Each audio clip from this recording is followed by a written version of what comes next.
Jim Carrey returns to the summer movie season in a would-be wintry tale. Hello there everybody, for RealScreenReviews.com, I'm movie critic Nick Iacobucci, and our next movie review is Mr. Popper's Penguins. This family comedy opened round the world on Friday, June 17th, 2011, and it features worldwide funny man and talent Jim Carrey, Carla Gugino, Philip Baker Hall, and the legendary and fabulous Angela Lansbury, who is still actively performing at the age of 85. Now, this film comes to us from director Mark Waters, the director of comedies Freaky Friday and Mean Girls, both with Lindsay Lohan, and Just Like Heaven and The Ghost of Girlfriends Past. This time out, he teams up with one of the most popular and bankable actors in Hollywood to see if together they can bring life to a beloved classic story. This tale begins telling us the tale of, let me think, Mr. Popper, portrayed by Jim Carrey.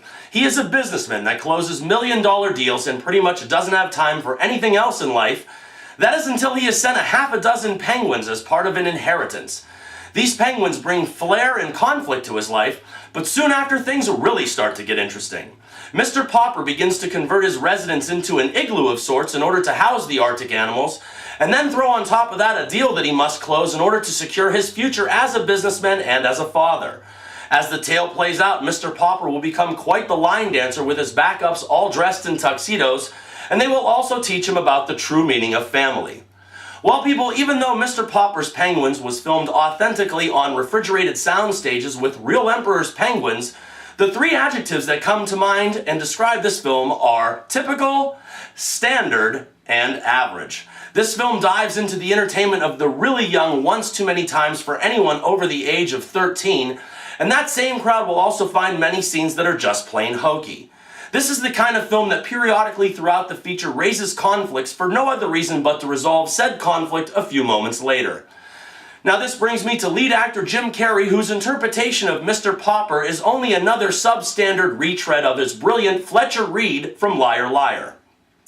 To call this performance dialed in would be the year's biggest understatement, and there are some scenes so ridiculous and cheesy that I'm really surprised that Mr. Carrey was able to deliver them without laughing right into the camera. Then comes the third act, where he begins to have some sort of a mental breakdown, and I'm almost positive that was only to ensure that the film would come in longer than 90 minutes. Now, I must give credit to the film's overtones on the importance of family that were present throughout the running time. Being together and staying together as a family was one of the feature's strongest points, and there are also issues with both Jim Carrey's father and his son that need to be worked through as the tale plays out. Then comes his daughter and her childish turmoil that became old after about 4 minutes, but that was nothing compared to the biggest complaint that I had with this movie. The penguins look fake. They look really fake, and it very much reminded me of Disney's 101 Dalmatians with Glenn Close, but that film had two clear advantages over this one. Dogs are much more readily available and easier to train, and the more of them on screen mean that it's easier to mask the computer-generated images. There were only 6 penguins, and you can only disguise it just so much. This brings me to the film's villain, portrayed by Clark Gregg, most known for playing the agent of S.H.I.E.L.D. in the Marvel Universe films. He shows up as the usual comedic antagonist, and it was very difficult to look at him as a villain because what he had to say and what he was trying to do actually made sense. The actions of Mr. Popper sometimes left me wondering whether he was in complete possession of his faculties, because anyone that thinks that they can successfully care for Arctic penguins has to have some sort of a screw loose. I mean, correct me if I'm wrong, but eventually it's going to become summer in New York City, and what are your plans then?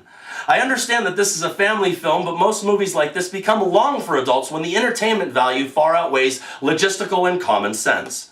On the upside, I absolutely love and adore Angela Lansbury, and it was a wonderful and welcome treat to see her on the big screen once again. Though obviously this was not her best role, to see her was worth $10 alone. She is just as beautiful as she was years ago, and what a tribute this last year at the movies has been with her, Ernest Borgnine, and Eli Wallach all appearing in big mainstream and Hollywood films. Together, these three Hollywood legends bring with them a whopping 275 years of acting tradition and experience, and it's just a treat to see them all still actively performing. At 94 minutes, Mr. Popper's Penguins is something where no sequel could possibly be in the works, because I think that even little kids will know that this film is just average at best. It's just okay and watchable for youngsters and just plain forgettable for everyone else. Even as family fare, it just leaves you out in the cold. Wow, that was a really bad joke. Only 1.5 stars out of 4. And remember, people, I'm not always right, but only when it comes to the movies. And thank you for your attention.